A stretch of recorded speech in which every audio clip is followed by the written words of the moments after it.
Premier élément, ils cherchent à tromper. يخادعون الله. C'est ce qu'on a dans ce passage. L'une des caractéristiques des hypocrites, c'est qu'ils cherchent à tromper.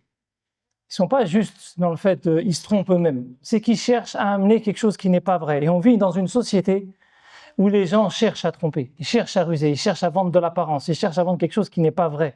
Ils cherchent à vendre du faux. Ils cherchent à mettre de l'illusion. Et ça n'est pas la caractéristique du croyant. Il faut se méfier parce qu'on est tous sujets à ça. Quelqu'un qui a une petite entreprise et qui dit « pour vendre, je suis obligé d'un peu… » Ah, ça y est, t'es rentré dedans. La part d'hypocrisie, elle est rentrée. Tout engagement qu'on prend est soit fidèle à Allah subhanahu wa ta'ala, soit une trahison de l'engagement premier. Il cherche à tromper. La deuxième des choses, وَإِذَا قِيلَ لَهُمْ لَا تُفْسِدُوا فِي الْأَرْضِ.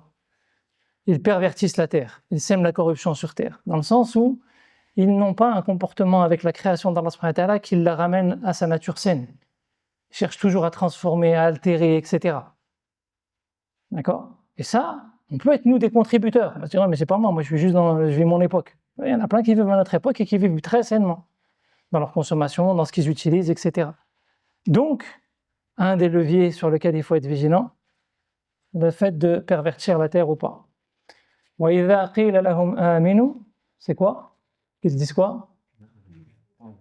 Ils disent, est-ce qu'on va suivre les villes, les sots parmi nous? Ils sont orgueilleux. L'une des caractéristiques de l'hypocrite, c'est qu'il se croit supérieur aux autres.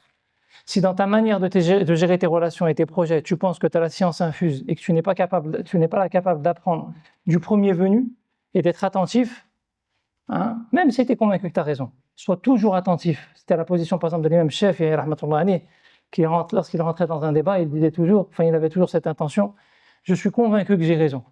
Et j'argumente avec la conviction que j'ai raison. Mais j'ai toujours l'espoir que c'est lui qui a raison. Pourquoi? Parce que tu vas apprendre.